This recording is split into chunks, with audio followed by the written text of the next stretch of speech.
And so, first of all, welcome everyone, wherever you are, to this Sci-Tech Asia Book Forum to celebrate the launching of Stevan Harrell's new book, An Ecological History of Modern China, published earlier this year with the University of Washington Press. My name is Gonçalo Santos. I'm a social cultural anthropology based at the University of Coimbra in Portugal. I'm also the director of the international research network Sci-Tech Asia, the network responsible for the organization of this event. I will be moderating today's discussion, and I'm very much looking forward to it. Many thanks to everyone for joining the live event today. This event is being recorded and also being live streamed in Facebook. As a token of our appreciation and also the University of Washington Press appreciation, we will be distributing discount codes and links from the press to help you purchase the book at discount rates in North America or other parts of the world. Before moving on to the discussion, it seems to me appropriate to make a brief introduction for our distinguished guests today. I'll start with the author. I consider him to be one of the greatest living anthropologists working on China, and this book certainly confirms his unparalleled capacity to defy disciplinary boundaries and to use simple, accessible language to discuss important questions. Stevan Harrell is Professor Emeritus of Anthropology and Environmental and Forest Sciences at University of Washington. He has been working on China and Taiwan for more than 4 decades. His first major book, Plowshare Village, was published in 1982. Since then, he has authored and edited more than 15 books. His last book, An Ecological History of Modern China, has been in the making for about 2 decades. And we believe it's a book that deserves to be widely discussed and read by everyone who is worried about the ecological future of China and the world. Hi, Steve. Welcome to Sci-Tech Asia. We have invited 3 commentators to discuss the book and challenge the author with reflections and questions.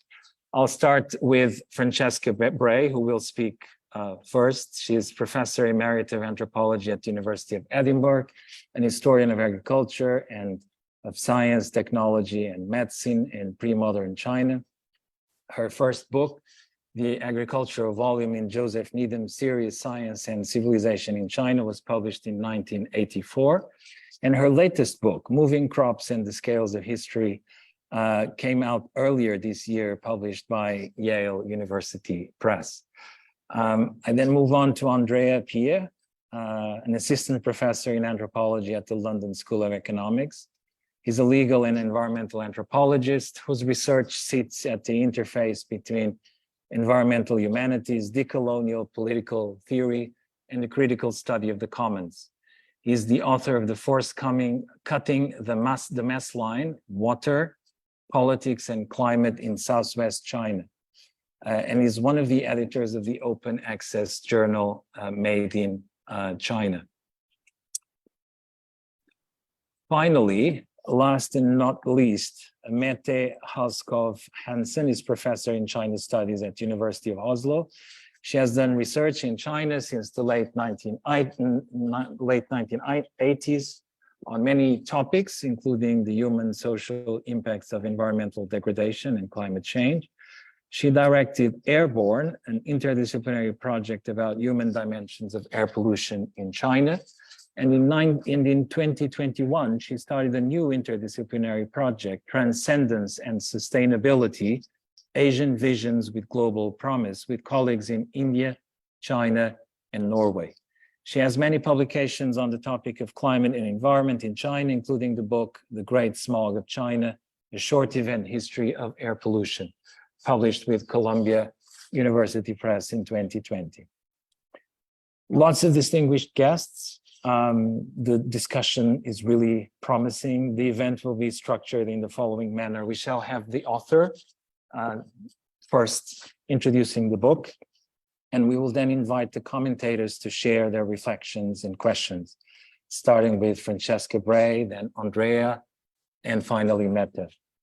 The author will then respond to these commentators and to the comments, and then we will open the debate to the audience. I think there will be at least 30 minutes for debate with the audience. Let me just remind you to mute your microphones, please, and switch off your cameras if you haven't done already, because it's time for the show to start. We're in for a treat. Steve, the floor is yours. Please feel free to share your screen, Steve. Good morning, or good afternoon, or good evening, everyone. And thank you, Gonzalo, so much for organizing this distinguished panel of experts from 4 different countries in Europe to help me figure out what my book is about and to introduce it, help me introduce it to the wider world.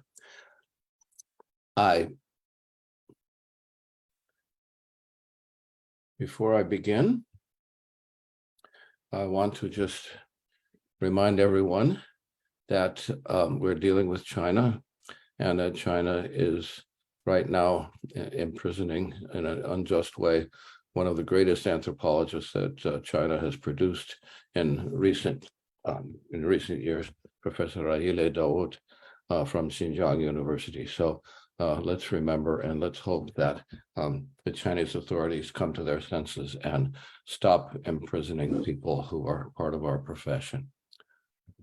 Now, the book. The book is an attempt to do 2 things. The first thing is to actually rethink modern Chinese history or recent Chinese history. It began at a conference with an invitation to introduce new paradigms to the study of modern China, which was held at the University of California, San Diego in 2007. And there was going to be a conference volume. But for some reason, there wasn't a conference volume. And I began asking friends, well, this paper that I wrote, which was about reperiodizing Chinese history in ecological or ecosystem terms, what should I do with it? How can I shorten it enough, because it was a very long paper, to make it publishable by any reasonable journal? And the great Eugene Anderson, one of the great authorities on the Chinese environment and a lot of other things, said to me, Steve, don't make it shorter and publish it in some journal. Make it longer, write a book. And so I ended up 15 years later with a book. And today's seminar is about the book and about how the book will help us think not just Chinese history, but also to use history to understand China's current environmental role. And I would also add that, especially since I've been advertising this book around the world, had a seminar in Canada yesterday and one before that in Brazil, that how can we use the modern ecological history and the current situation of China to understand the environmental trajectory of other countries that have been expanding and developing as fast as China has. Now, in order to do this, I've departed from what anthropologists usually do and taken some theoretical concepts or conceptual frameworks that come more from my acquaintance with and my association with systems ecology than with anthropology or history or political science or any of the other social science disciplines. So I see this as a bit of a breakaway, and it's something that I've felt might help us understand things better by increasing the angles that we have on Chinese history and China's current environmental problems. In the first introduction to the book, I introduce a lot of concepts which I've adapted, stolen, modified, or reinvented, but they come ultimately from a discipline of systems ecology. And I will introduce just 3 of them here, although there's more, and welcome everybody to wade their way through the introduction and get my conceptual framework a little more complete. But the first one which I consider to be really important, is one that was developed by physical anthropologist James Wood at Pennsylvania State University, which he calls the Malthus and Boserup ratchet. And the idea is that he begins with the classical Malthusian idea that populations increase faster than production because the output of the soil is limited, whereas human reproduction in the short run is not limited. And so people who are reproducing, they will especially be reproducing if the economy is good, if there's enough to eat, if there's enough material goods, they will be in originally in a condition of plenty, as he calls it. But because population increases faster in the short term than the ecosystem can produce, pretty soon they're not producing enough to keep up with the population, and they move into a condition of what Malthus called misery. However, people are ingenious, and rather than take this Malthusian, this curve of doom, which some people have called it, rather than take it as a final fate of human species, people are ingenious, as a Danish economist and development economist Esther Boserup proposed in the 1950s and 60s, that in order to move back from a situation of misery into a situation of plenty, people can do two things, either or both. That is to say, they can increase the labor input and thus squeeze more out of the land, or probably more important in historical terms, they can invent new technologies. And if they invent a new technology, then they may be able to produce more with or without increased inputs of labor. And so they move back into a system or into a state of plenty. But of course, the technological and labor regime that B, as it is on this curve, doesn't have infinite productive capacity either, and they will end up sliding back into a condition of misery. So if we think about Chinese history, particularly from the beginning of the Qing dynasty to the present, we have essentially two big turns of this ratchet. In the Qing dynasty, we have a population increasing from about 150 million to around 450 million. In other words, almost tripling during the course of the dynasty. And as we all know, in the end of the Qing dynasty, China was certainly in an ecological condition of misery. But during the People's Republic, the adding of fossil fuels and modern technologies of various sorts, many of which I talk about in the book, the communist regime was able to bring China's population back into at least temporary condition of plenty. But of course, the environmental costs are great, and that's a lot about what the book is about. So the second concept that I think is key to understanding what I say in this book is that ecosystem resilience and ecosystem productivity are in a curvilinear relationship. And here I depart a bit from what a lot of systems ecologists have said, where if you increase the productivity of a system, you always decrease its resilience. Resilience being defined as its ability to withstand disturbances and continue functioning. And in fact, in a lot of cases, especially in early stages of intensification of production, resilience and productivity increase in parallel. And my favorite example is usually to talk about hill slope farming. If you farm on a hill slope, you have a lot of erosion, you exhaust the soil productivity fairly quickly, and you make the entire system, not just the hill, but the areas below it, very susceptible to disturbances, particularly in the form of rainstorms, which bring about floods. But if you terrace the hillside, which is an addition of a new technology or a new technological improvement, then you not only increase the productivity of the system, but you also increase its resilience because you retard erosion. However, as you continue to increase the production out of the system, it will remove many of the buffers which keep the system functioning, which keep it resilient. And at a certain level of productivity, resilience goes down. And I think that in current day China, we may be somewhere in many systems, if we think about recurrent floods, in not only in central China, but also in North China over the past 4 or 5 years, the technological fixes that have increased the productivity and allowed China to expand economically have also brought about a decreased resilience to rainstorms, which have brought about a increased frequency of floods. By the way, we could see increased frequencies of floods happening in the 19th century as part of the Qing cycle as well. And finally, I want to talk about my own, something that a term at least that I've invented, which is the fix to fix to fix, which is that if you have built some kind of infrastructure to increase the productivity, then it often bring about environmental degradation of one sort or another.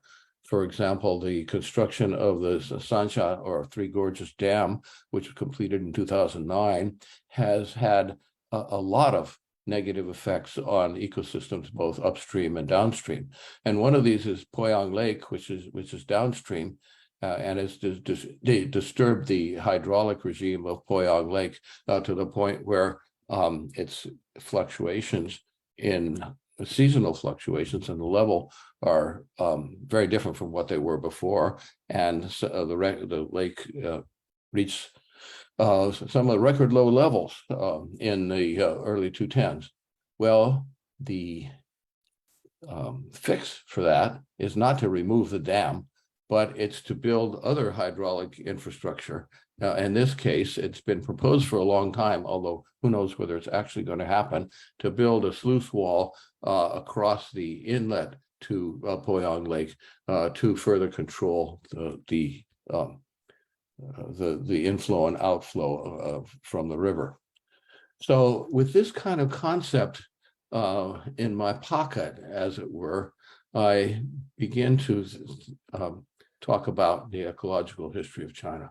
Now, the first thing that I do is that I divide China into 3 very rough ecological zones, what I call China proper, in the intensive agricultural, so-called peasant agricultural zone, Zomia in the southwest of the People's Republic, which is a term, of course, that I borrow from James Scott in his book, The Art of Not Being Governed, and then Central Asia, which is a dry zone, mostly pastoral, but with literally oases where agriculture is practiced.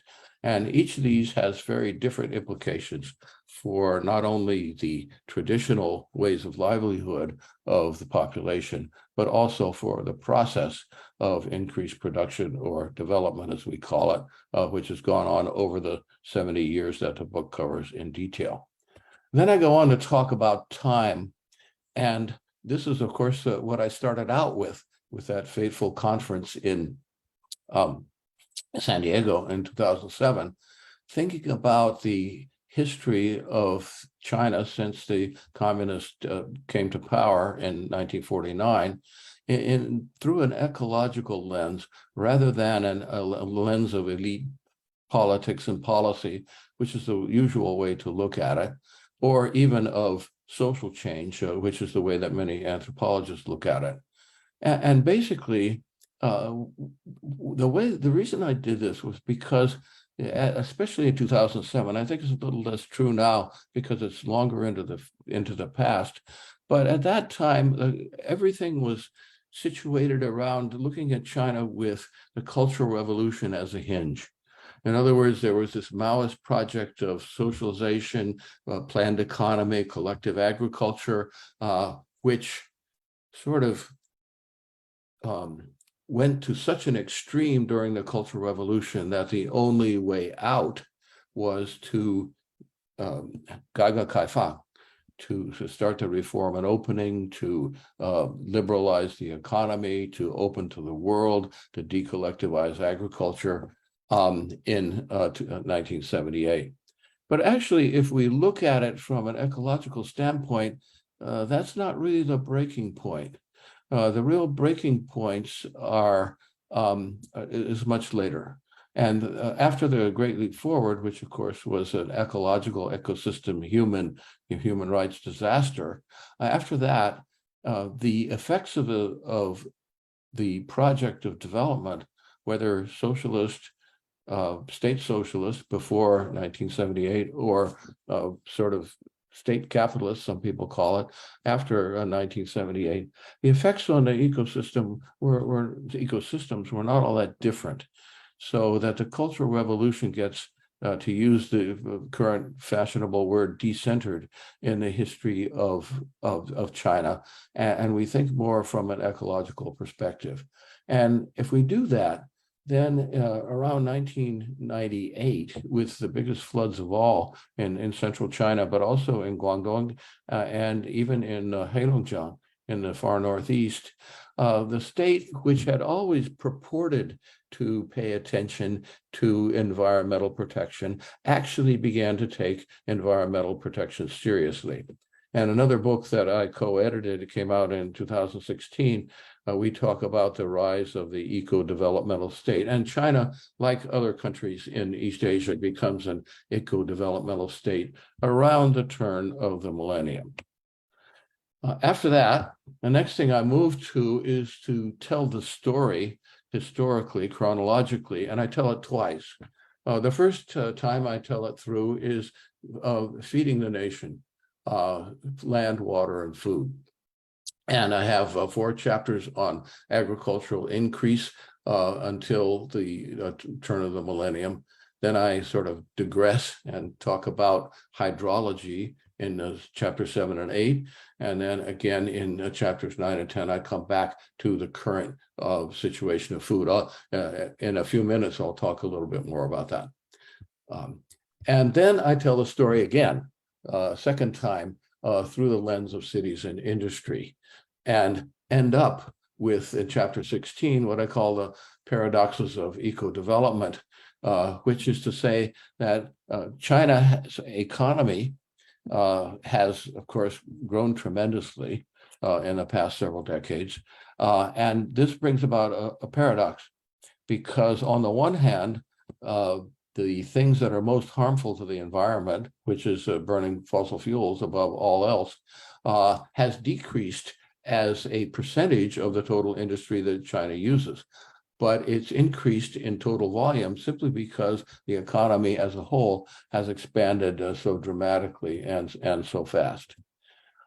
So from this, telling the story this way, I've come up with what I think are some general insights, which I'll talk about briefly here. The first thing is that resilience is knowable only in retrospect. You know, we can talk about building resilience, but we don't know whether an ecosystem is resilient. We don't really know whether a particular kind of disturbance is going to bring about fundamental change in the structure and function of the ecosystem until afterwards. So we can doomsay, and a lot of people doomsay about the Chinese environment. A lot of people doomsay about global climate change. But we really don't know exactly when or whether the doom is going to come. And this illustrates itself over and over in the book. Another general insight is that China's transformation from developmental state to eco-developmental state, which happened over the 1990s and early part of this millennium, has basically followed the same trajectory as Japan, South Korea, and Taiwan have followed.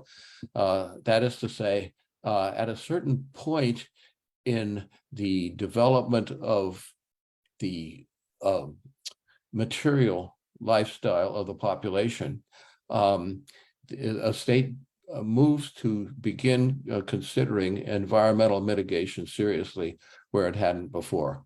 And the only real difference between China and these other East Asian states or economies is that it happened later, because they developed and became rich earlier in time than China did. And the paradox here is, of course, that China is both the leading greenhouse gas emitter and the leading builder of green solutions to environmental and climate problems. And people who emphasize one or the other are probably either short-sighted or politically motivated. And of course, those may be the same thing. So in worldwide terms, I've come to the conclusion that there's no generalizable difference between the environmental records and capabilities of so-called democratic or so-called authoritarian developmental regimes. There's a lot of argument going on about authoritarian environmentalism with China as a primary focus of this. But if you actually look at the environmental records of Japan, let's say, and China, they aren't that different. It's just Japan's a little bit earlier. So we can't really use the environment as a stick to fight the ideological wars between decadent Western democracy and repressive communist authoritarianism. And then finally, I don't seem to be able to change here. It's not.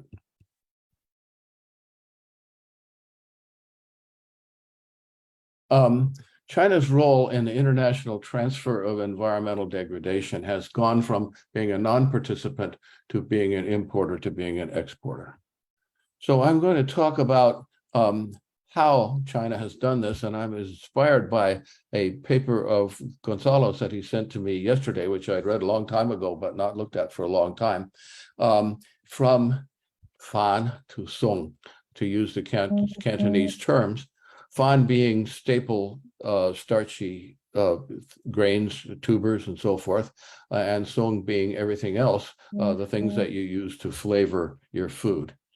In the first stage, China was totally concerned with providing enough fan, that is to say, providing enough calories for its population. And if you look at the graph, the dotted line is the population, and the gray bars are the grain production for China over the course of history. And it's really not until the late 80s, early 90s that China is providing enough calories, almost entirely in the form of staples, in order to feed its population, to give enough food energy that people don't starve. And of course, in the Great Leap Forward, it failed to do even that. But after the late 80s, early 90s, people began to want not just more calories, but more varied food, flavorings, protein, micronutrients, and a more varied diet. And I deal with that in chapters 9 and 10. And if we look at this graph, it's really very interesting. China in 1982 had provided 7.7 grams of animal protein per capita per day. And it was, of course, distorted. Urban people got a lot more than rural people. By 2018, for these figures show, well, China provided, about 5 times as much animal protein as had before, still only half what the US does. And just taking the places of residence or origin of our distinguished panelists, China is providing almost as much animal protein as most of the European countries. But this, of course, brings about its own environmental problems. So one of these is this demand for buried food, for more song, for a better, nutritionally better diet, brings about you have to do 2 things. The first thing you have to do is you grow feed corn in order to feed all your animals, which is in China is mostly pigs in terms of meat animals. And the other thing you have to do to feed the pigs is to have a source of protein and fat in their feed, in which you grow soybeans. But China can't grow its own soybeans, at least has chosen not to grow enough. And so it's importing soybeans from South America and also from North America. US, Canada, Brazil, Argentina are the main sources of soybeans in China. And so China becomes an exporter of environmental degradation. During the early 1980s, it was an import because it did all the dirty factory work for the rest of the world, but then it's become an exporter. I think of the same thing about fishing. The demand for buried food brings about an expansion of nearshore fisheries in the late 20th century. But very quickly, Chinese fishing fleets fished out the nearshore fisheries and caused all sorts of other coastal environmental degradation. And so it moved to distant fisheries, sending its fleets all around the world and coming up with a lot of unsustainable practices, such as building big fish canneries on the shores of West Africa, and also getting all of this so-called junk fish to feed Chinese aquaculture.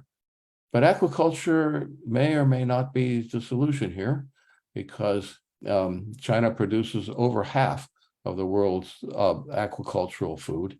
And of course, that leads to further environmental problems, particularly with the over-intensification of things like shrimp farming. Another place that China has come to export environmental degradation is the dams on international rivers, and particularly on the Lancang or Mekong River, which has caused the world's largest freshwater fishery, Tonle Sap in Cambodia, to alter its hydrological regime and disrupt the reproductive cycles of the fish.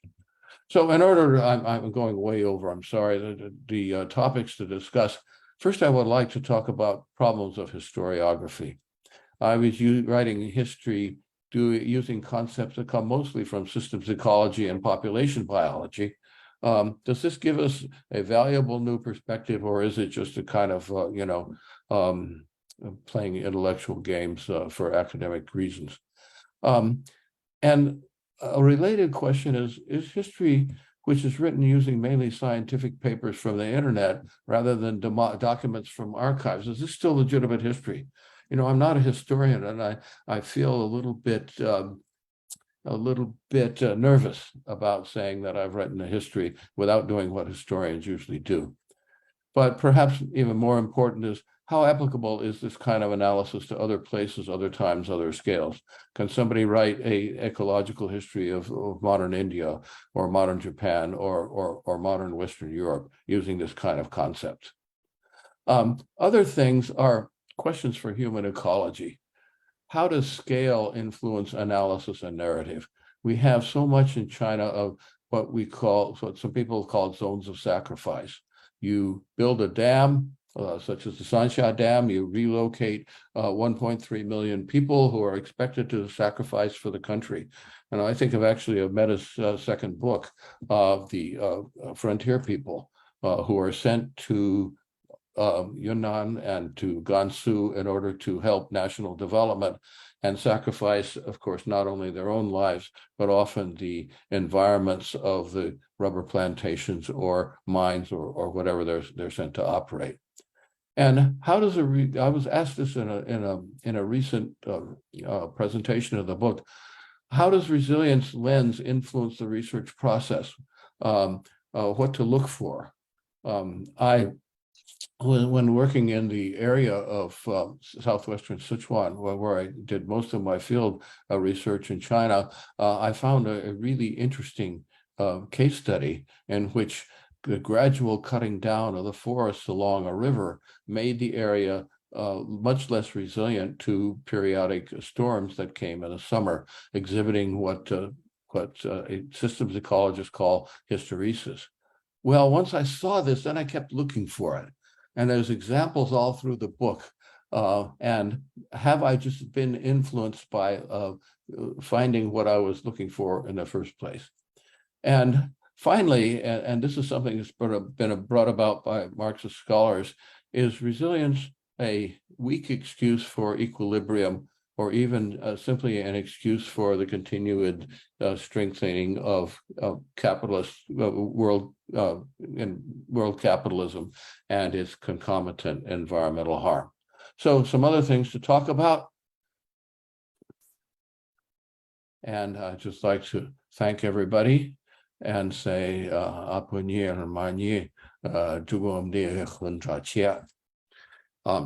and thank you again. Well, thank you, Steve, for your presentation. I would invite Francesca Bray to make her intervention, please, Francesca?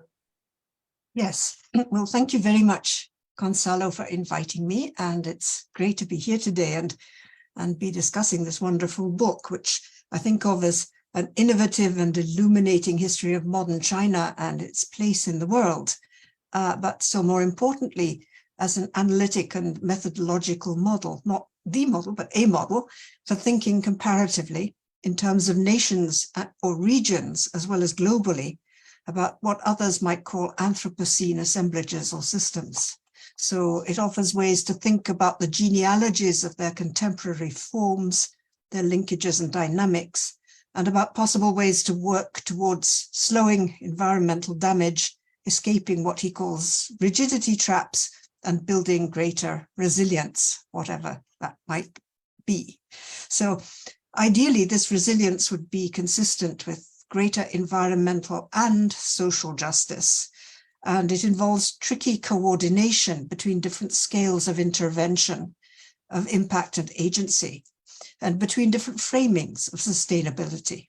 And crucially, as Steve very eloquently points out, resisting the inertia of solutions in place, the solution to a solution to a solution, and being ready to adapt or change as the ecology shifts, rather than waiting for a crisis or a disaster. And in fact, thinking about the challenges of conceptualizing and acting in this attuned and reactive way, I was reminded of the principles of Chinese medical diagnosis and prescription.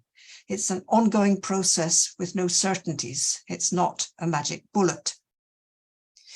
So notably, Steve resists the political and moral chauvinisms that underpin so much of the current debates and policymaking around environmental futures. He doesn't demonize and he doesn't deify ideologies. He takes a long-term and systemic view of the conditions of possibility and the complex outcomes of human action on ecological systems. The book unfolds immediate and longer-term ecological consequences of a succession of political projects in modern China, all of them aimed in one way or another at improving the lives of Chinese citizens, as well as raising China's status and power as a nation. So I was thinking that China is comparable in scale and diversity with other big units of the day, like the United States or the European Union. And as Steve points out, the ostensible political and economic differences, whether it be democracy or authoritarianism, state or corporate capitalism, they mask significant common features, one of them being this commitment to growth of GDP as being supposedly the crucial measure of development. Also, a general faith in technological innovation, and in all cases also a nascent counterculture, small but significant, which Steve describes very nicely for China, a counterculture of scale, a kind of small is beautiful movement. So the China case ought to invite serious comparison and reflection well beyond Asianist circles, and I very much hope that it will. I think that Steve's framing and method can and should travel around space then, but what about time? So I was invited to contribute here as a historian, and I feel a bit presumptuous offering my own views when we have outstanding experts like Ling Zheng probably here in the audience, but let me just offer a few thoughts. So Steve usefully reminds us that growth and development are modern concepts, not to say fetishes. They are metrics and goals that transcend any neoliberal communist east-west or north-south divide. And this naturalization of growth leads to degrowth, which is an equally problematic concept, being on the table as a new goal for slowing the degradation of the planet. So intrinsic to these modernist framings, not just of progress, but of maintaining a steady state social contract with growth and development, these were not part of the repertory of China's imperial statecraft, which I know a bit more about than I do the present. Steve makes this point somewhere in the book, and of course it's well recognized by historians. Nevertheless, in historiography, it's notable that these concepts and measures have been very prominent in characterizing and evaluating pre-modern China and its historical trajectory. So from the Chinese and Japanese debates on sprouts of capitalism, through Mark Elvin's high-level equilibrium trap in the pattern of the Chinese past, to recent debates around the Great Divergence. And as many of us have argued, this approach can distract from other things that were going on, including those deemed more important by our historical actors. Now, I expect that most of the historians at the forum today accept that it is more fruitful to try and think of China's past, or indeed the past of any part of the world, including the North Atlantic, as Ben Elman says, in their own terms, and to develop what Bin Wong in China Transformed called symmetrical comparison. So rather than asking why society A didn't come up to the standards of society B, we take into account society A's values and goals. First, we ask, what were the aims of society A in pursuing this course of action? Were those aims achieved, and how? And then we ask, how do society B, its values and its performance look from the standpoint of society A? So ideally, this approach illuminates past worlds in new ways, and equally important, it requires us to question our own taken for granted worldviews. And I think this is something that Steve's analytical framework provides an excellent basis for. It provides a good basis for developing symmetrical comparisons, and it challenges our common sense assumptions when it comes to thinking ecologically across today's world. So how might it affect approaches to China's deep environmental and ecological history? I guess the problem for me is ecology. As I understand it, for Steve, the distinction between environmental and ecological history is that environmental history focuses on human-environment interactions, but it typically treats humans as the prime agents, and it tends to treat change as linear. But ecological history, he says, emphasizes interconnected systems operating at multiple scales. It distributes agency between human and non-human actors, including ideas, and it is interested in reversals, interruptions, divergences, and feedback loops. So instead of long-term cumulative trends, lines over time, we look at intersecting curves that mark what one could call tipping points in ratios, for example, of input to output, and at different types and degrees of sustainability and resilience. And resilience here being the possibility of bouncing back before a system is irrevocably destroyed or transformed. Okay, so looking back at two grand-scale and very influential histories of human environment in imperial China, the only really long-term ones, we have Mark Elvin's The Retreat of the Elephants and Robert Marx's China and Environmental History. And I think it's fair to say that both propose a linear tracing of a dynamic of unsustainability, a long-term cumulative degradation of China's environment portrayed as an unavoidable consequence of keeping the imperial order afloat and the population more or less fed over millennia, with such time-honored solutions as hydraulic projects and territorial expansion irrevocably breaking down in the late Qing. So for studies of this nature at this scale, what Steve calls rigidity traps are the name of the game. The vast time and geographical scale predispose to narrative. They encourage thinking in lines on the part of the historian. But this doesn't necessarily reflect the way our historical actors thought about dealing with challenges. There are certainly many cases of institutional or material rigidity traps, the dikes of the Yellow River being a notorious case, but at smaller scales of time and space, historians can recover much more complicated things going on. I'm not talking here simply of the apparent cognitive dissonance between bureaucratic instrumentalism and lyrical odes to unsullied nature, which Elvin notes among the bureaucratic elite of China. Rather, we see such complexity in debates over models to adopt or constituencies to prioritize, in flexible adaptations as complex processes unfold, in the restitution of man-made works to nature, etc. And we find a fascinating spectrum of such complexities, revisitings or loopings, in the volume that Elvin edited with Liu Cui-rung, Sediments of Time, which was published in 1998, 6 years before the retreat of the elephants. So several contributors to the volume noted that by the mid-18th century, as we all know, China's population had passed the 100 million mark, more than 100 million mark, and its rulers were painfully aware that land resources were being stretched to what must soon be their limit.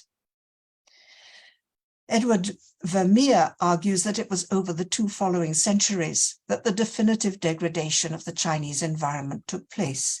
Yet paradoxically, Vermeer, along with Anne Osborne and Liu Cui-rung, all cite cases in their chapters that show, even in this period of acknowledged demographic crisis, the state tried, often successfully, to protect fragile ecosystems, and in particular the land occupied by ethnic minorities. The reasons given were, of course, quite different from today's appeals to indigenous rights.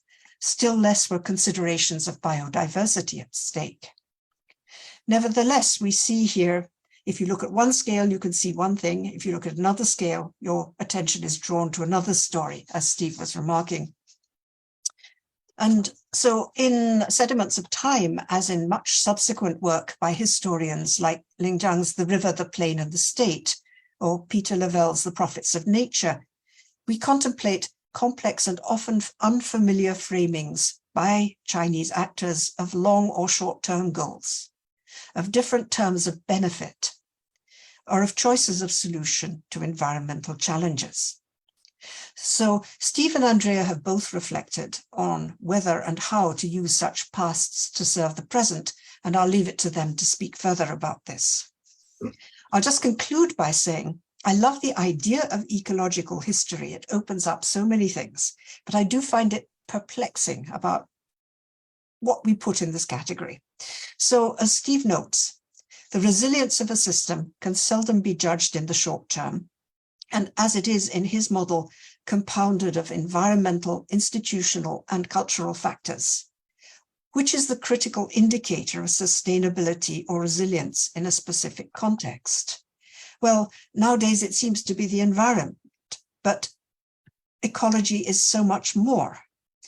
If it is an ecological history in the very broad human yet more than human sense, which Steve suggests, then which do we prioritize as our charismatic or our keystone species? Do we prioritize poetry or biodiversity?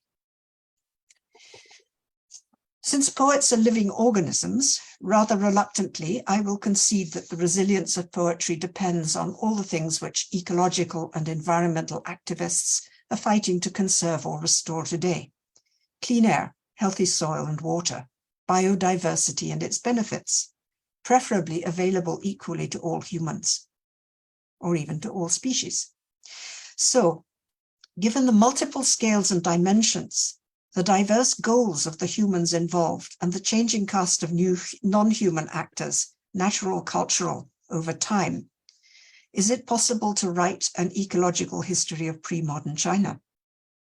Is it possible to write an ecological history of pre-modern anywhere?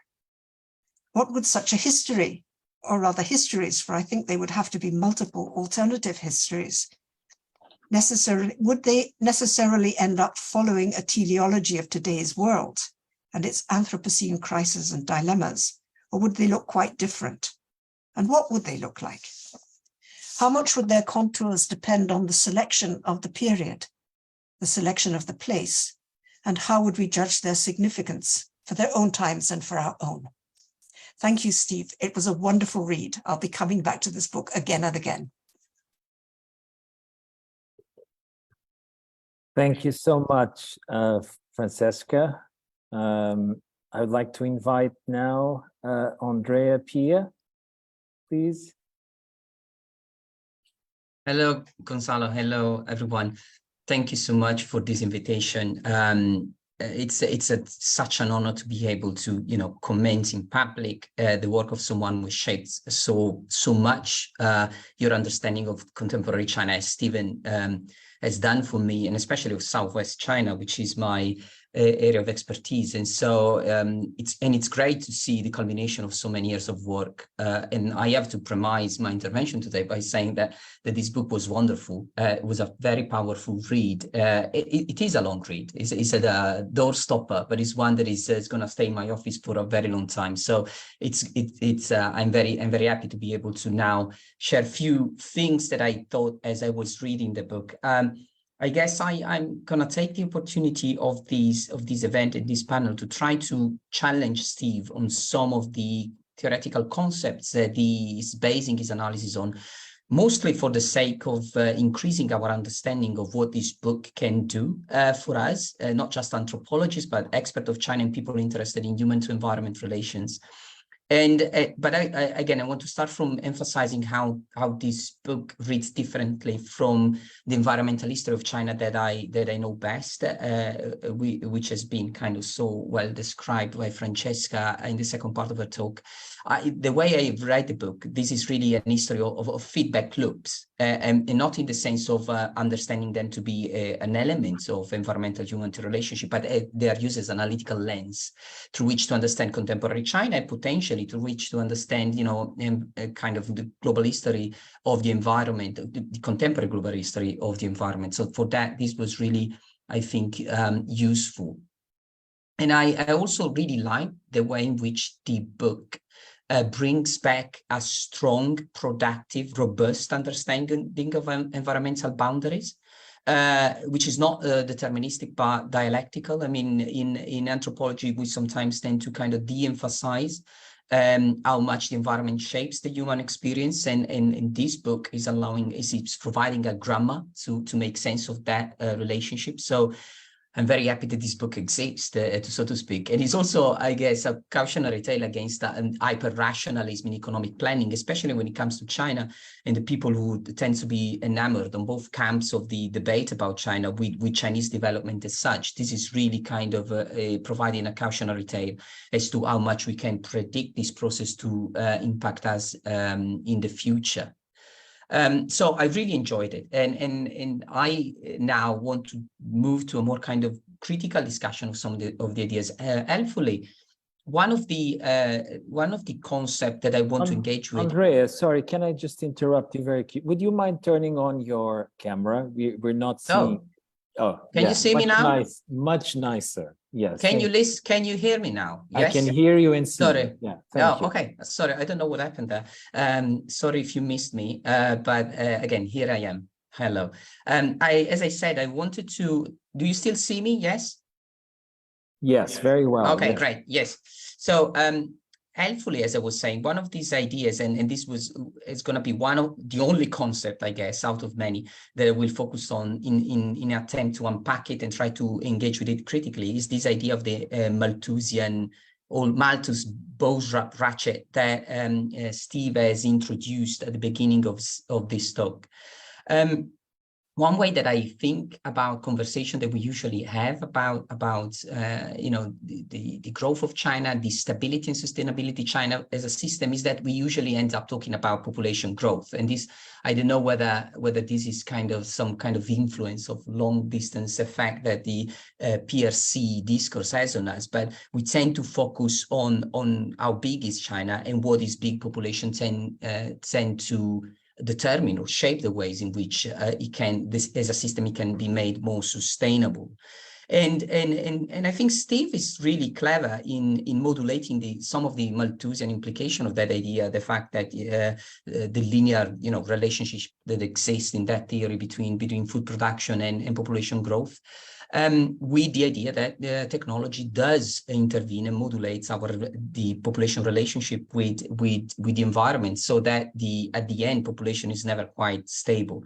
And I do take this as to be a very important point. But what I want to suggest here to Steve and to the audience is that particular engagement with Malthusian ideas, in fact, the very idea of engaging with Malthusian ideas today in talking about an history of the present, when we discuss Chinese relationship to the environment, has the side effect to abstract from power dynamics that exist within a socio-ecological system. And I'm just going to give, I guess, three examples of how this is the case. I mean, the first idea that I want to bring up is the idea that there are basically there are people who reproduce more than others, and this idea is an important guiding idea to understand what Malthus was trying to do with his argument about population growth. I mean, if we recontextualize Malthus' argument about population growth, this was happening, as we all know, in the late 18th centuries in the UK, in Britain, where the enclosure movement had dispossessed a lot of farmers and peasants and had pushed them into cities, producing overcrowding, but also allowing a nascent fossil fuel-based industrial economy, in fact, to grow. And Malthus' argument was really an argument against poor laws. I mean, the laws that the parliament wanted to introduce to oblige parishes to provide subsistence to the new urban poor. Malthus was very worried that this assistance would decrease the productivity of the British Empire, and that would represent a wasteful use of the state resources on people that do not deserve it. I have a few quotes here from Malthus, who said that the poor laws diminished both the power and the will to save among the common people, and thus to weaken one of the strongest incentives to sobriety and industry. And that overall aid to the poor was a huge waste of resources that would otherwise belong to more industrious and more wealthy members. So this is the kind of historical context of those ideas. I think that these are not in any way coloring the discussion that Steve produces across the various chapters of the book. In fact, there is a very useful chapter on agribusiness that challenges some of these framing. But I'm suggesting that this particular lens, in fact, put the accent on aggregated consumption when we talk about human to environmental relationship, or the consumption of the masses, and de-emphasize ideas and discussion of waste, and especially of waste that is produced by other corporate actors or the most affluent members of society. And I think if we want to have a discussion about, socioecology today, the concept of waste needs to be at the forefront, or needs to be disentangled by that particular theoretical framing. And so this is just one of the things that I wanted to raise up. The second one that also follows, I guess, from this discussion of the Malthusian bootstrap ratchet, is that this sociological system that is depicted coming out of this diagram seems to implicitly tend to some kind of equilibrium, right?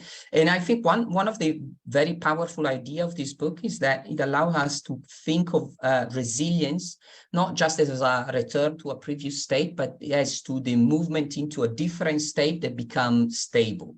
So that, I think, clarifies a lot of discussion about environmental sustainability today, but as the kind of unwanted results of pushing us to think about socio-ecological relationship in the sense of steadiness and I guess of equilibrium.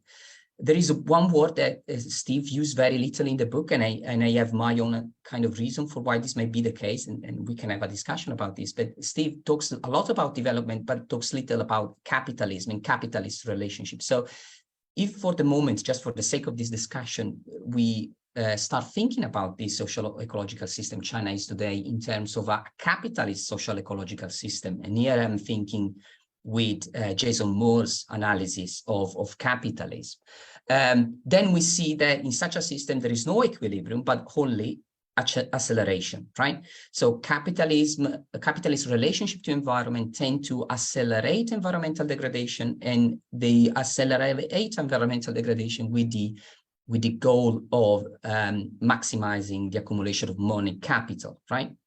So within this system, the buffers that Steve so detailedly described in the book, the cultural and institutional and environmental buffers in his talk, has talked about the fix to fix the fixes, are only possible if they, in a way, they align to the interest of capitalist accumulation. So that would, seeing the system through that lens, would put a spin to the type of discussion that are happening in the book at present.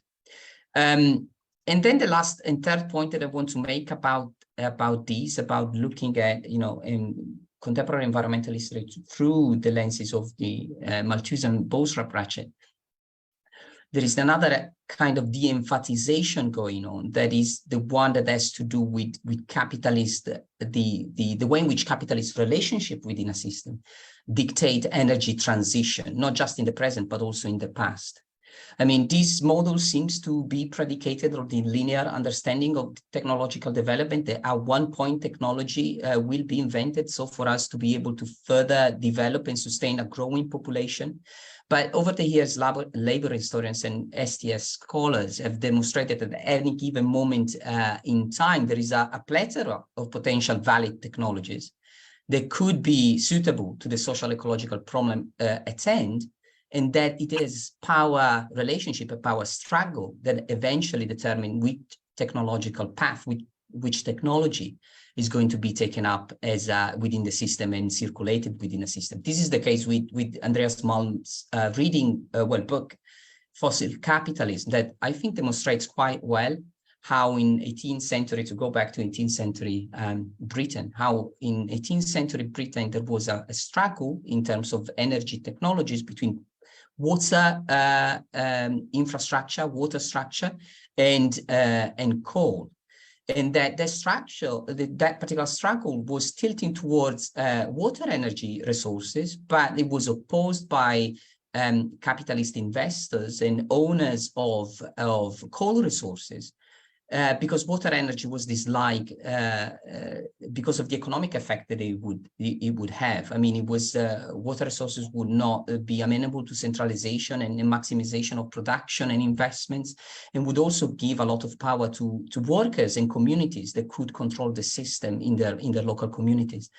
So in that particular reading of how that socio-ecological edifice developed, capitalist relationship and class struggle really ended up determining what technological breakthrough was implemented and what was discarded, right? So in a sense that there is this sense that these lenses and this framing is putting a particular linear spin to the type of story that the book is telling, and that bringing power into the picture would kind of modulate this history and perhaps point to direction in which history could have gone. That particular, I guess, question is very helpful to have in mind when talking about futurity and the future of our environmental problem. So this was the end of my kind of critical comments. Now I open to a more kind of open-ended questions that I will pose to Steve, which is one about the growth, something that was alluded already in Francesca's intervention here. In the book, we see a very interesting discussion about alternative agroecological businesses in China today. There is also a very awful discussion about the end of air pollution in Beijing. Both of these points to this idea that in China today, there are people who are realizing that the system is at odds with kind of these tipping points and these planetary boundaries, and that something needs to be, in a way, changed in the way this system relates to natural resources. And the growth enters in this picture, not so much in China, where there is very little discussion about this, but in the way in which today discussion about the environment are going beyond the idea that, what we need is to de-escalate and to become smaller, and that small level of economic interaction is beautiful, as Francesca was saying before, but that the growth represents a way of confronting the fossil fuel industry and to pull the handbrake, so to speak, to climate breakdown, right? So within this more militant understanding of the growth, I have this question that relates really to what we have seen happening recently in the past 2 summers in China, where the effect of climate change were really kind of seen. There was, prolonged droughts in the south and then flooding in the southeast. And we have seen the costs of mitigating and compensating for climate events diverting attention, so to speak, from decarbonization and the economic planning that needs to happen in order for decarbonization to be realized. So China is kind of entering, people are saying, a sort of not environmental loop, but doom loop, where the constant fending off of climate crisis indefinitely postpone climate savvy policy to happen, right? And so we see how, for instance, there is increased use of fossil energy to run air conditioning during hot waves. And we see them more kind of concrete and heavy machinery being needed to protect cities from rising seas. And then even most immediately, we have the end of cheap food and cheap energy, which is bringing the capitalist economy to a halt, because this produces, inflation and rising interest rates, increased poverty on the one side, and increases the financial scope for transition measure on the other. So in this situation, I want to hear from Steve. What he thinks about whether or not China will have problems in confronting climate change, especially because fending off constant climate crisis is putting a brake on economic planning, and economic planning has been a very valid and awful resource for political legitimacy that the party state has used up until recently. So if there is no degrowth in China, what alternatives does Steve sees in beyond the degrowth scenario, and how this may play out for China and for us all? So this is a big question. It's also the end of my intervention. So thank you for listening. Well, thank you, Andrea. Yes, very big questions. Steve, I hope you're writing down. You have now 2 rounds of very big questions to answer. Shall I now move to Meta? I would like to invite Meta to the floor.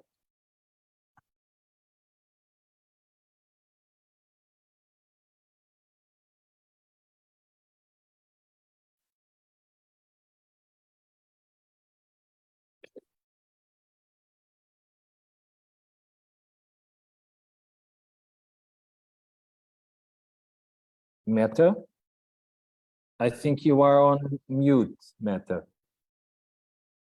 Yes. I was indeed on mute. I'm sorry. I'll start over again. Okay, now we can hear you. Thank you so much. I'm sorry. Yeah. Okay. What I was saying was, since the others 2 excellent commentators asked big questions, I will maybe ask some small questions, but we'll see.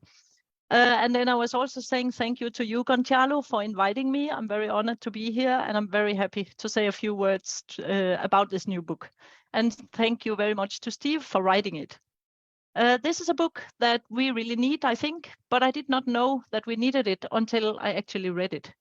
And the reason for that is that there are already many excellent books out there about China's ecological history. And there are maybe even more books on the social and political history of modern China. So why this one? The reason for me is quite simple. As far as I can see, this is the first major work that really tries to integrate an ecological history of China with the political developments and practices, but without giving priority to the political dimensions or without diminishing them too much. I think we see history in a new perspective, because so many of the chapters and accounts in the book try to start from the situation or the changes of ecology, and then through the lens of ecology, it takes us into the analysis of political and ideological changes, and sometimes also social practices. I will comment and give a few questions, and I'm sorry if some of it will overlap a little bit with what we have heard, but I don't think too much overlap.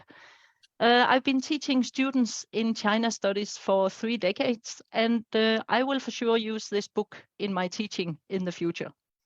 Apart from offering new perspectives on China's history, I think it is extremely well written. It is clear, it's easy to follow it, and it is accessible for any student who is interested in China. Due to Steve's long-term personal experience with anthropological fieldwork in China, the book also has the strength that it sometimes offers us a refreshing touch of Steve's own engagement with people and life in China. And that also makes it a very good read and a very good book for teaching. So when I was reading the book, I was thinking a lot about what kind of questions this book would provoke in my students when we start to use it in classes in the University of Oslo where I teach. And I suspect that my students would not differ that much from students in many other parts of the world in China studies. They're very interested in history because they look to the future and they want to look for solutions for a planet where they have to live longer than some of us have. And it's very understandable then in this whole discourse of crisis and disaster, they are looking for something, looking for what to do and looking for how the world will be in the future. So I created a little exercise for myself as preparation for today, namely to carve out some of the questions and comments that I expect to hear as a teacher using this book in a situation where, unfortunately, Steve will not be there to answer. So I have 4 points and questions, and we'll see if I have time for it. I'll try to be a bit short, so please, Gonçalo, just stop me if I spend too much time. I have reached an age where I need to wear multifocal lenses or glasses. And when I read this social ecological history, it was really a bit like using and getting used to these kinds of lenses and glasses. You realize, of course, that there's a big difference between looking to the far away point or looking to something close by, but you also learn to quite easily move between different focal points. So in this book, sometimes you read about broad political processes, like for instance, the Great Leap Forward, and before you know it, you are into very specific details of, for instance, the ecological consequences of forced intensification of cultivation in the mountains of a small community in southwest China. You visit the people who live there, you engage with the author's own fieldwork there.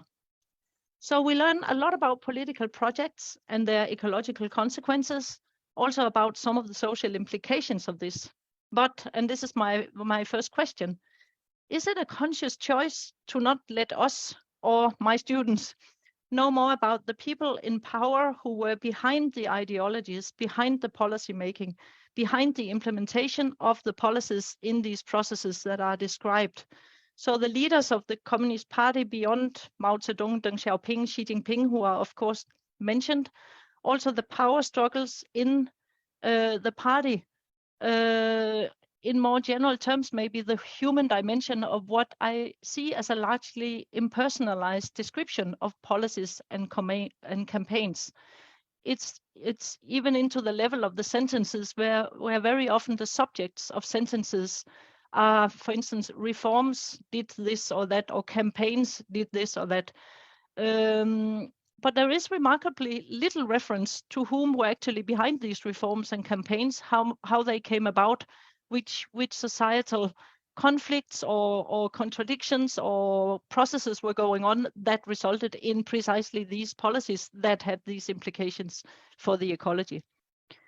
I'm sure it was a conscious choice, but I'm also quite sure that my students will ask to read parallel to this book something that will tell us about the people in power and the power struggles going on. So my second point, in your discussion of the social ecological system in China, you point to the hyper-rationalism that characterizes the dominant leadership of the People's Republic of China. They plan and they work for maximum productivity within the shortest possible time, to maybe put it a bit simple. They have clearly been very successful in this respect in recent history, which you also show us. And this, of course, partly explains why China is now the world's leading emitter of greenhouse gases. And another aspect of the same success is also that China at the same time is leading in the development and implementation of green energy technology. That's also something you mentioned in the introduction. So production increases, emissions increase, economy grows, and even with the increased use of green energy, this in itself seems very insufficient to solve China's and therefore the planet's problem of accelerating climate change, for example. So like the book says, we can either condemn China as the world's largest fossil fuel consumer, or we can laud China as the world leader in renewable, sustainable energy development, we can, of course, also, as the book seems to suggest, see this as two sides of the same coin. So China's government and economy, like other countries in the world, with very few exceptions, is still driven by an ideology of economic growth, as Andrea also talked about, and by the wish to make growth green and sustainable. So I or the students have a question that touch upon Andrea's comment, namely, how does then actually China's government and also its population look at or ignore or actually take part in the two growing international debates about either the need for some kind of degrowth, which the book seems to identify with some kind of environmental radicalism, or on the other hand, geoengineering, which we have not talked much about. Geoengineering, to me, would seem like something the Communist Party would be more inclined to go into a debate about than degrowth, but I'm not sure. And as you know, in Scandinavia, we have Greta Thunberg, who became a world famous 16-year-old high school student when she has become an icon, I think, for the youngest generation fighting for climate justice. And she has a huge impact also, as far as I know, among some of the young Chinese students, at least those who study abroad. She recently participated in a demonstration against wind power plant on land in Norway, a land that traditionally belonged to the Sami people. And there were even politicians arguing that she had to be kicked out of the country. That, of course, didn't happen.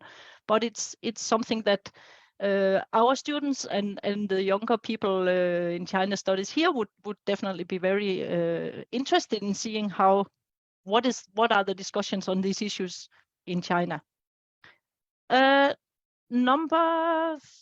see how I'm doing with time. We skip this one and I go to another one, which also has a bit of local touch. It's something I cannot help bring up because I teach in Norway, where the philosophy of deep ecology, as you know, was created by the philosopher, very known international philosopher and loved by many Norwegians, Arne Næss.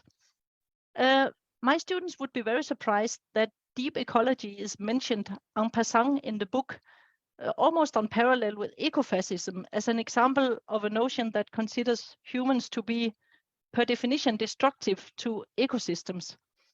I think Arne Næss would be a little bit sad in his grave if his ideas were perceived in this way. And when he was 89 years old, he gave an interview in which he said, quote, "The problem is not a lack of knowledge about environmental problems. We have a good brain, we are not evil, and at birth we are not so miserable at all. So there's good hope for humanity."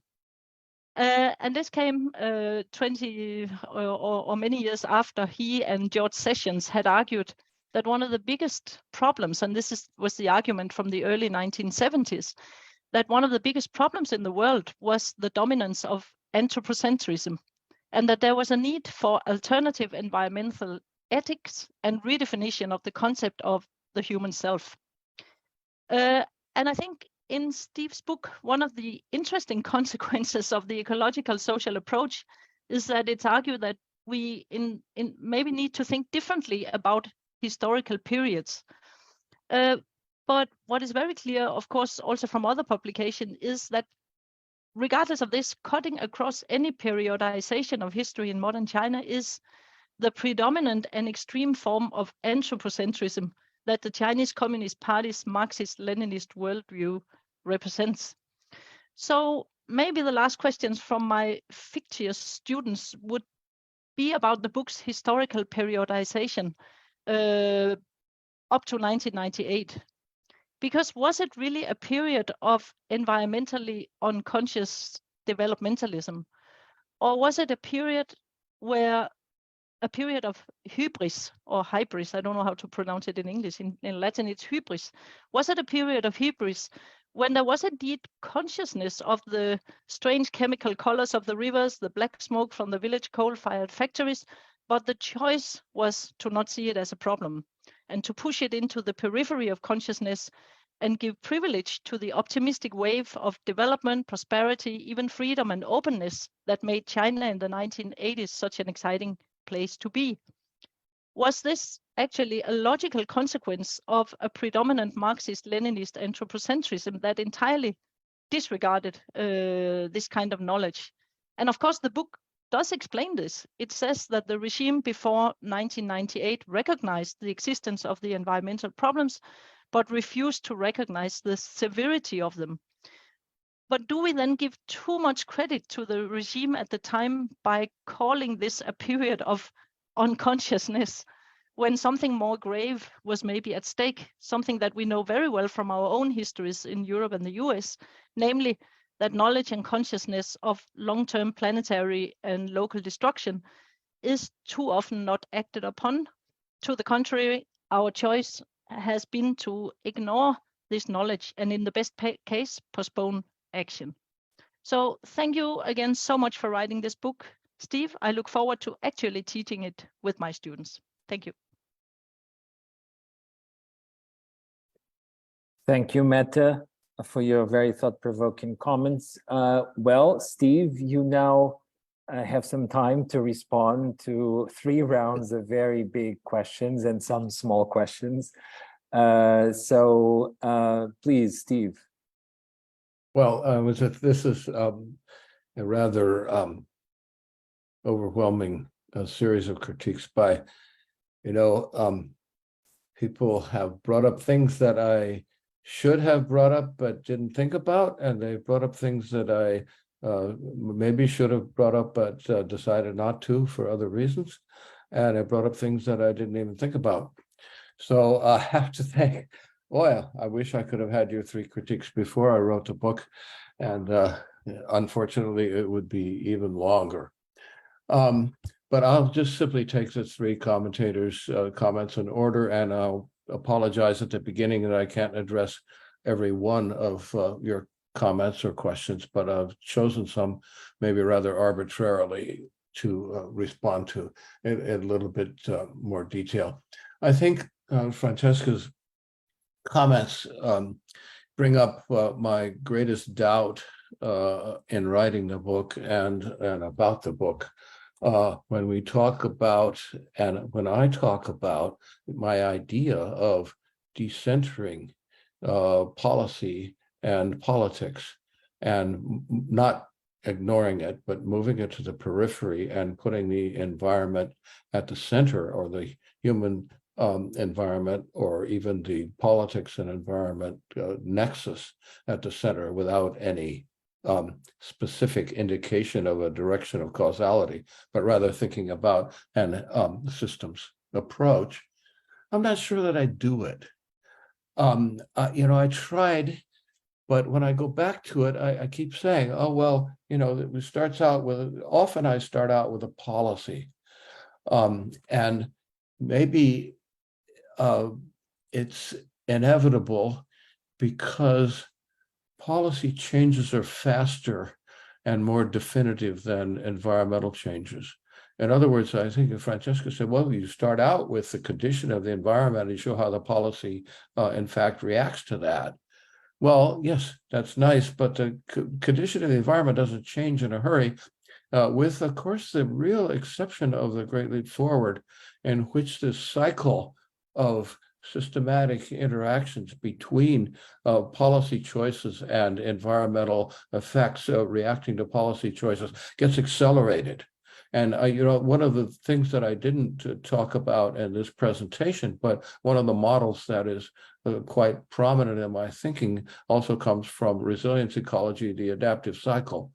The adaptive cycle is ordinarily pretty long-term cycle, but certain disturbances are so great that it can knock the adaptive cycle quickly into a phase of disintegration. And this, of course, happened during the Great Leap Forward. So instead of a 250-year adaptive cycle like the Qing, or a 75-year adaptive cycle like the history of the People's Republic, the Great Leap Forward, this all happened in a space of 3 or 4 years. from, well, even if we take the broadest interpretation, let's say from the anti-rightist campaign started in the summer of 1957 through to the harvest of 1962, which was finally big enough to bring the country, most parts of the country, out of the famine conditions. This is still only a 5-year cycle. So I don't know if I'm actually successful in providing a new lens, and the comments of all three of you seem to suggest to me that I am, but I still have this kind of self-doubt.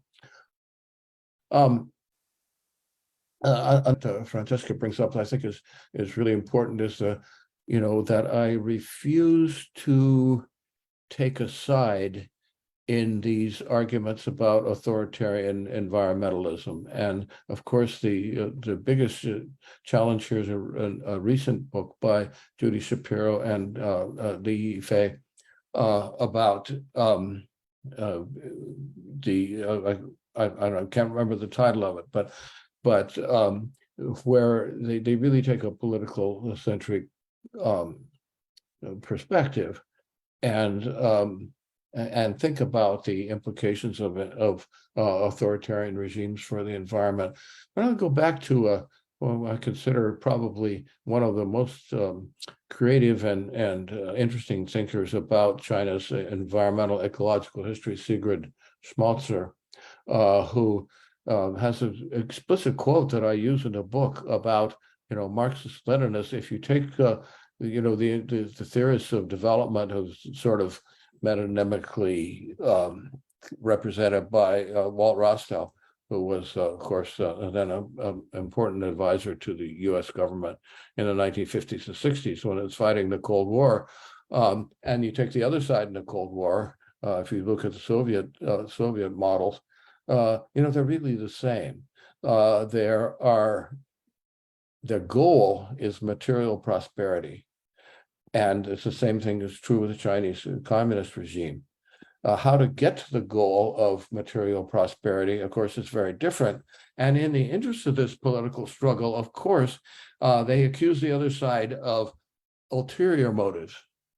That the communists are there to, take away our humanity and make us all into robots, and the capitalists are there in order to impoverish everybody in the interest of the ruling class. And they forget that they're at the basis behind them. What they're talking about is material prosperity. Now, another, I think, really important question that Francesca brings up is about can this analysis not only travel from country to country, but can it travel back to the past? Could we take this kind of approach and apply it to the Qing dynasty? Could we apply it to the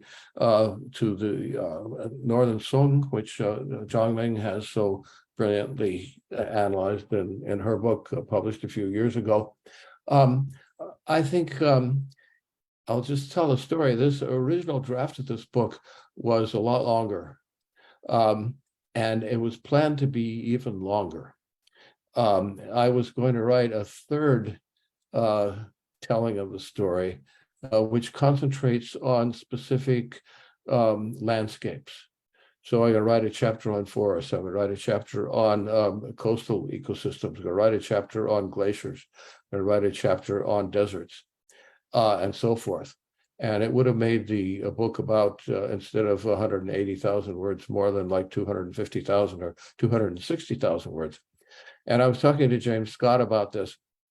And he asked me, well, how long is this book going to be? And I said, well, if we look at it, it would probably be 250,000 words. And Jim wrote back and he said, don't do it. Nobody will read it. But also the press, ordinarily University of Washington Press doesn't want any books longer than 100,000 words or even less. And because I have such a long association with them, I begged them to allow me to do this longer.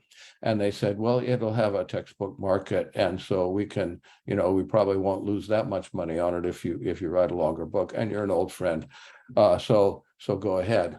But I did have a chapter that was 20,000 words on the Qing dynasty as a previous turn of the Malthus and Bosworth ratchet.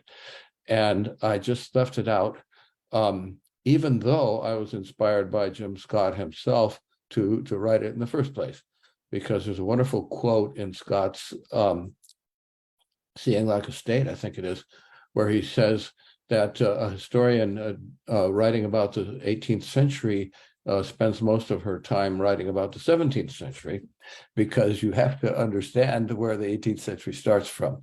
And that's why I wrote about the Qing dynasty, but it didn't get published. Some people read it. Peter Perdue read it and gave me very interesting, helpful suggestions. And I may be able to do that as a long journal article. But I certainly do think that, in fact, it travels, even though, as Francesca points out, that it's, the rationale of the important power holders in the Qing dynasty were superficially, at least, quite a bit different from those of the communist regime. Probably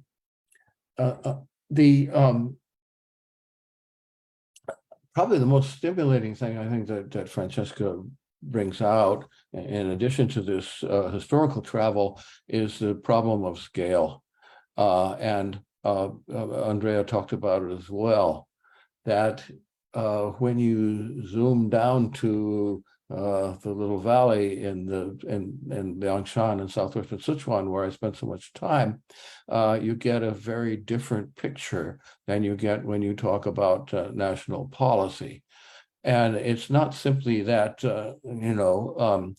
上有政策, 下有对策, but it's also a scale of looking at the problem on the part of a scholar or a writer. And I really recommend the work of Simon Levin, Princeton, a great systems ecologist at Princeton, now retired, who wrote an article in 1992 in the journal Ecology, which is the flagship journal of the Ecological Society of America, which is called On the Problem of Scale and Ecology, where he talks about every organism in an ecosystem sees the system as through a different lens because of its own ambitions and the behaviors that it has in order to perpetuate itself, which are presumably determined, at least in part, by a long-term process of natural selection. That I'm really very much inspired by that idea, and I do try to move from scale to scale. The final thing I want to talk about in regard to Francesca's comments are, looking at these previous books by Bob Marks and by Mark Elvin, which both propose a linear perspective of long-term degradation. And Elvin, of course, before he wrote the book, published this famous article, 3,000 Years of Unsustainable Growth. Well, aside from the obvious question of, well, if something lasts for 3,000 years, that's kind of sustaining it. Most things don't last that long.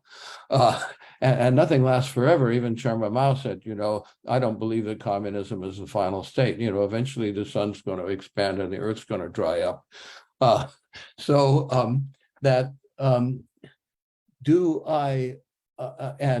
the most provocative thing maybe that Francesca said is that looking at it this way leads to rigidity traps, not so much in the ecosystem, but in the historiographical sphere. In other words, if one takes this kind of a linear narrative, then the historiography itself rigidifies, and it prevents us from looking at things from a different from a different perspective. And finally, and this connects Francesca's comments to Meta's comments, that what's the Qing state tried to protect fragile ecosystems.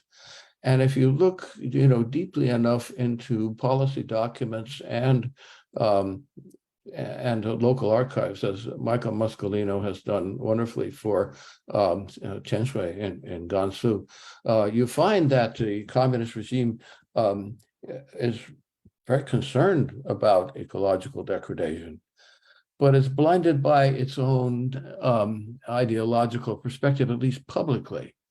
And there's a place in the book where I talk about this, where a lot of public propaganda, at least, is saying, we're not worried about the environment because only capitalism degrades the environment.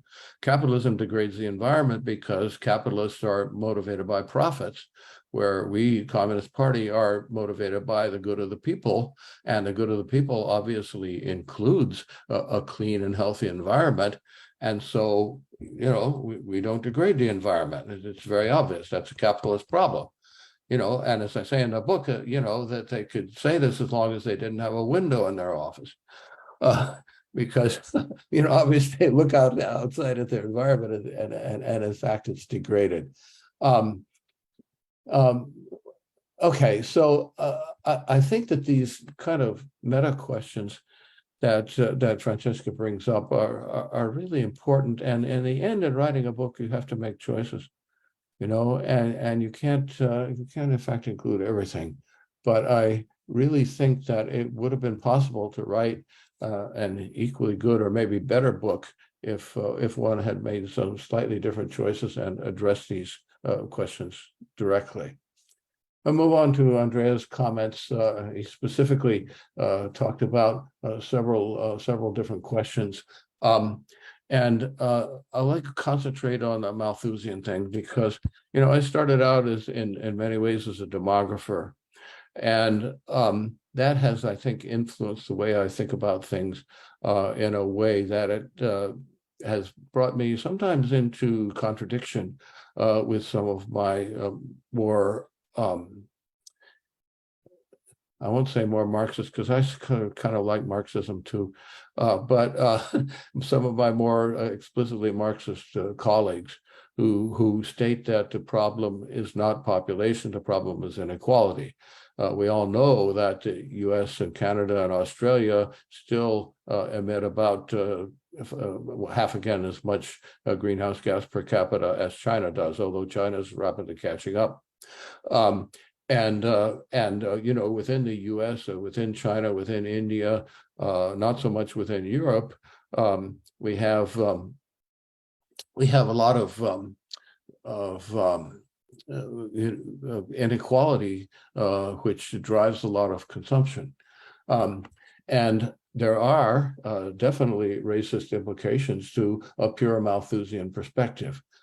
But, like a pure Marxist perspective, pure Malthusian perspective often goes to extremes and emphasizes a single variable and can lead to a sort of intellectual rigidity trap in the same way as policy can lead to a physical or environmental rigidity trap.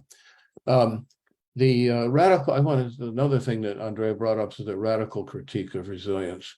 And I think that this, it's easy to simplify the paradigms of resilience ecology as one simplifies Marxist critique or one simplifies Malthusist critique to the point where it becomes an excuse for maintenance of the status quo. And however, Buzz Holling and Lance Gunderson, the founders of Resilience Ecology, really have addressed this in as one chapter of their book, Panarchy, where they talk about engineering resilience, which is building a system that reverts to its previous state after a disturbance. And the best Chinese analogy is the Buddha Wang, the doll that you knock over and it's weighted to the bottom so it comes back. But ecosystem resilience is different. It's about the ability of a system to adapt to change and still maintain its basic function, rather than to maintain a kind of a steady state. Okay. Let me say one more thing with regard to Andrea, and then I'll go on to Meta's questions. The question of agribusiness and mitigation of air pollution and the recognition of a crisis. And I will simply bring up the fact that Václav Smil, who's one of my great inspirations for writing this book, he also wrote a very nice blurb for the back cover of the book. He wrote a book in 1993 called China's Environmental Crisis. What's a crisis? 1993 is already 30 years ago, and people are now saying there's a crisis. But when does the tipping point come? And that comes back to my original assertion that resilience is only necessary, only observable in retrospect. Now, finally, I want to move on to some of the questions that Meta students are going to ask next semester, and maybe I can pre-answer these. Is it a conscious choice to keep the leaders' perspectives in the background and describe the policies as sort of the self-activating? Yes, it's a conscious choice on my part because so many other people talked about that. And I thought I wanted to do something different rather than repeat what other people have said. The degrowth and geoengineering. I've not talked that much about that. I'm not up on whatever Chinese discourse there may be, but this brings up the issue of the contradictions of climate and environment, and Greta Thunberg and the windmills in the North Scandinavian Sami territory. There are a lot of ways in which mitigation of the climate crisis comes into conflict with not only local environmental destruction, but also the rights of Native peoples. So we have this here in my home state of Washington, where there's a huge wind farm or a huge solar farm rather, that's been proposed for what the Yakama Nation, which is one of our indigenous nations here in Washington, consider to be not only sacred ground, but ground which they involuntarily ceded in a treaty in the treaties in the 1850s. And so it comes back to the question of scale. Are there zones of sacrifice? Xinjiang, which I started out the presentation with, is a zone of sacrifice. Chinese government has decided to sacrifice not only environment, but the lives of Uyghur and Kazakh people for what they consider to be the greater good. But this is a very sticky question of what are we willing to sacrifice? And what we're usually willing to sacrifice is, of course, people with less power. And of course, Andreas talked about the role of power and inequality. And then finally, the last thing, the environmentally unconscious developmentalism. Was it a choice of mine to peripheralize? Was it a choice of the regime to peripheralize the consciousness of environmental harm? No, sorry, it wasn't my choice. I would just point to Brian Tilt's work, his first book, which was a rewrite of the dissertation that I supervised, where he actually did a sort of empirical survey research and found, not surprisingly, that no one was unaware of environmental consequences of development. They simply didn't think it was important, or they didn't think it was as important as having running water, or having, a stable food supply, or having access to transportation and roads. And eventually the consciousness shifted to the point where they considered environment more important. And I think this is a local scale parallel to the consciousness of the regimes, both the Qing regime and the communist regime, and as a matter of fact, the Republican regime, although they didn't have very long to work with it. So that the scales, in fact, there's contradictions between scales, but there's also parallels between scales. And here I will stop again with just thanks to the three brilliant commentaries, and I hope I've addressed at least some of your questions. Thank you. Okay, thank you very much, Steve, for your very detailed answer to the questions raised by the three commentators. We don't have much time. We have about 15 minutes. So I would like to ask the audience, if you have any questions, please raise your hand, use the raise the hand function, or else I invite you also to write your question in the chat box. I think that's, so write your question in the chat box, or else raise your hand using the raise the hand functionality and introduce yourself. While everyone gathers their thoughts, perhaps I might as well ask a question to warm up.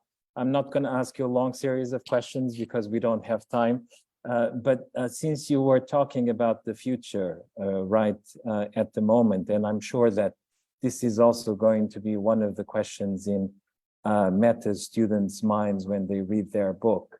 One of the striking things about the book is that there isn't, you mention it here and there, especially regarding food activism, but there isn't a very strong sense about what kinds of visions of the future, of a more sustainable future, what kinds of debates and political struggles are actually emerging in China today when it comes to thinking about alternatives. I mean, two major alternatives in international debates were mentioned, I think, by Meta, the degrowth movement, the geoengineering movement. I mean, what is your impression? I think this is a question that many people in the audience and also beyond this, the audience present today, what kinds of debates are dominating the Chinese political and cultural scene regarding, you know, alternative future? Because clearly you've shown in your book that, you know, there is a very intimate connection between grossism, right, or industrialism, whatever you want to call it. It doesn't matter if it's in its capitalist variety or whether it's in the, you know, Chinese socialist variety. There seems to be a very clear-cut connection between an economic system that depends on increasing productivity and using that economic productivity to support political legitimacy, right, on the one hand, and on the other hand, you know, the extent to which that generates you know, environmental degradation and creates new pressures and erases buffers that were contributing to resilience. So if the problem is grossism, then surely, you know, in China, environmental activists must be aware of this issue. And what kinds of debates are emerging in China regarding possible alternatives? Could you share with us your thoughts on this? Yeah, two things, and I think it's bifurcated. I think that the most important is the local activism, local environmental activist movement, particularly with regard to food systems. As I show in chapters 9 and 10, that, you know, the imposition of the dominance of Song over Fan has brought about, as well as the urbanization trend, and has brought about a capitalization of agriculture and a corporatization of agriculture. And there's a very encouraging, maybe, phenomenon on the local level that people are opting out of this system and trying to find alternatives. And it's very parallel to what is happening here in the United States. That a lot of people are emphasizing local food systems, organic food, farmers markets, and at least raising the issue that big corporate agribusiness is one of the biggest threats to our environment. And this is a bottom-up movement. And of course, it's participated in by a lot of scholars. One group that I worked with a little bit in the outskirts of Chengdu, people are doing this, environmental scientists at Sichuan University got together with local NGOs to help a group of Buddhist farmers in the suburbs start an alternative food movement and local ecological movement. So that's one side of it.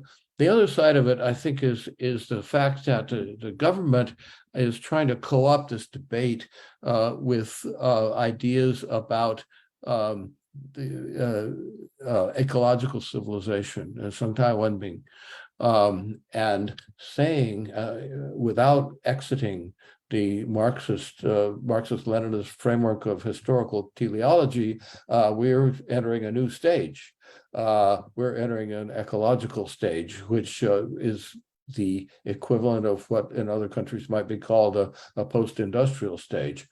But what this does, along with the increasing buildup of the surveillance state and the increasing intolerance of other viewpoints, is to, as of now at least, marginalize any national scale debate. It happens, but it's marginalized on this kind of questions, and in a sense leaving the field to local activists like Buddhist farmers and organizers of farmers markets and organic food movement, which of course the state will, within bounds, support, because it's both ideological and material fuel for its own contention that ecological civilization as it exists in China is not only important for China, but important for the rest of the world. I have to say one more thing. I have to admit rather sheepishly that I looked at Amazon to see about if my book was available and so forth, and they have these user reviews, and one of them came from an old British leftist who said, "I'm very disappointed in this book. It's a hatchet job on China, in the guise of an economic of an academic monograph, because we all know that China's concept and policy of ecological civilization is the way out for the world, and it's only sort of white capitalists who continue to deny this." So I think the state has effectively co-opted the discourse, at least for the majority of people, but that there are local activists. And once again, I will just quote the old proverb,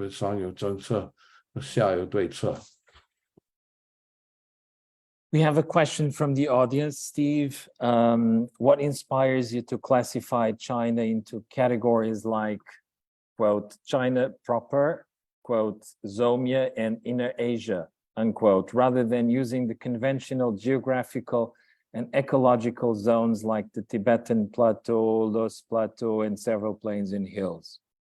Okay, well, thank you, Bendito, for your question. I think that what inspires me is that these conventional geographic and ecological zones are often, not always, politically influenced, not politically motivated, but politically influenced.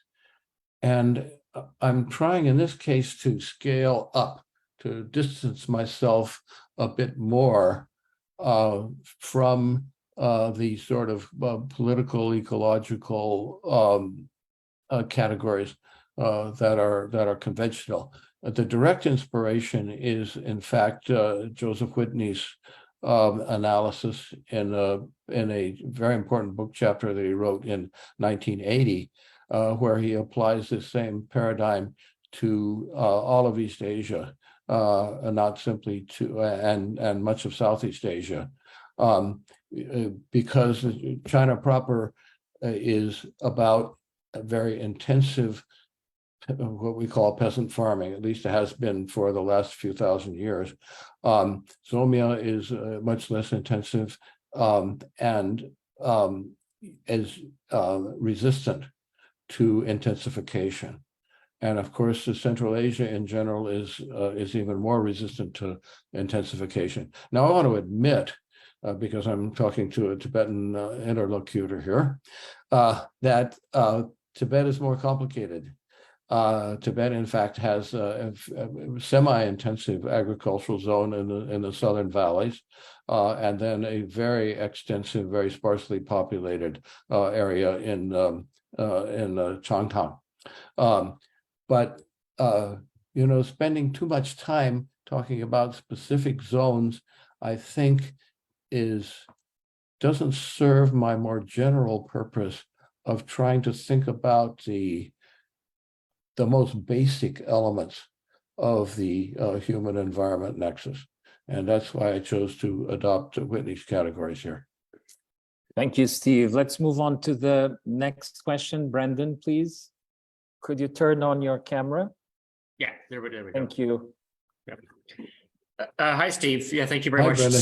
Sorry, I came in a little bit late. I didn't get my son to sleep quite in time, but I missed the beginning of your presentation.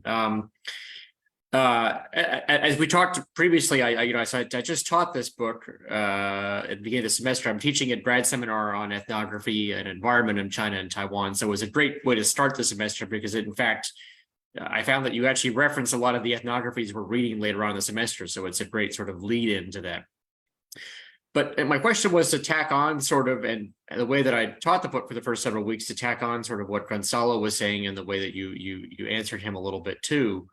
When I started the course off, we were reading your book for a few weeks, and I also the first week gave it just my own very broad overview on the 3 ecoregions that you mentioned, that you also just explained the terminologies and so forth. And then I also paired it that week with this film, Waking the Green Tiger, which I'm sure you've seen before. That was based very much on the civil society that was strong in the aughts towards environmental movements in China. And so I'm sort of wondering, based on what you were just talking about, there's still this space for this sort of local, food movements and so forth that are quite active, right? But is there some kind of contradictory sort of impossibility today with the eco-developmentalist state in Shanghai Wenming and the Xi regime that intends to not allow a space for broader national civil society, as you called it? Because when I first started working in China in the aughts, what was inspiring was the fact that there was all these transnational NGOs that were taking sort of a very active movement with ethnic minorities and indigenous peoples and trying to come in and create a much broader national sort of conversation. But especially among Tibetans who I work with after 2008, that was pretty much just entirely shut down overnight. And then I think after 2012 with new anti-NGO laws and various other things, the rest of it just kind of began to die down too. And so I was struck when we sort of read your book and then watched that film simultaneously, and I had to sort of say to students, well, yeah, that was all probably possible what you saw in the film back then, but now it's not really possible anymore. And as I'm wondering, do you think that is there a contradiction between the way the eco-development state frames Shanghai Wenming, but actually not allowing anything beyond these low, very small scale things that you mentioned that they'll allow because it doesn't challenge them, right? It doesn't challenge any sort of authority. But yeah, I think of course there is a contradiction. There's absolutely no doubt. But one thing Steve, that before you start, let me just say we're approaching time. So could you please also prepare concluding comments as you respond to Brendan? Sorry to interrupt. Yeah. There is a contradiction, and I think that the policy during the Jiang Zemin and Hu Jintao administrations was to use local civil society, and they thought it was useful for its own broader projects of nation building, and that of course included such things as local environmental movements, not just food movements and so forth, but environmental protests on the ground, and also environmental protests, in the press and a newspaper. A lot of environmental muckraking at a time when you couldn't talk about ethnic autonomy in any kind of realistic terms. You could certainly talk about environmental degradation, and there was great public discourse on it. I think that the current regime simply has decided that this was contrary to its own model of development and of rule, and of course the 2008, 2009 opposition movements in Tibet and Xinjiang, respectively, may have led to this kind of a policy decision. At the same time, there's a funny kind of side thing that may or may not amount to anything. And that's sort of ecotourism movement and the movement to talk about local systems and local cultures and local food as a yuan shang tai, originally ecological. Now, so far, that's not been oppositional and it's been allowed to continue. But who knows, that may become a new space for the expression of at least the indirect expression of opposition or questioning of the state ecological discourse. So concluding remarks are only that the book is already out of date. So someone else, someone younger and more ambitious than I, will have to write the next book. But at least for the next few years, when it isn't horribly out of date, I hope it will continue to provide fodder not only for discussions such as ours, but for Brendan and Meta and all of the other people who try to use this to help students understand what's going on in China and the world. So thank you once again for organizing this very stimulating series of critiques. And I hope that I have responded in at least a semi-coherent manner. So thank you. Well, thank you very much, Steve. This has been an incredibly enriching discussion, including both conceptual and empirical, all kinds of questions regarding China's recent environmental history. I mean, certainly one thing that I'm taking away from this forum is that if we want to change the way the global high carbon economy works, we need to take into consideration what is happening in China to its environment and what kinds of struggles are taking place there to change the course to a more sustainable model. Please join me in thanking Stevan Harrell and also our distinguished commentators, Francesca Bray, Andrea Pia, and Mette Hansen, for the pleasure of their company and for their reflections on Steve's book. Please have a look at the chat box if you want to have, use discount codes to purchase the book. I've shared discount codes and links to purchase the book and make orders of the book to North America and also the rest of the world. Thank you very much, everyone, for coming. If you want to have a look again at this event, it will be made available in our YouTube channel and also in our social media platforms. Thank you very much and see you again soon.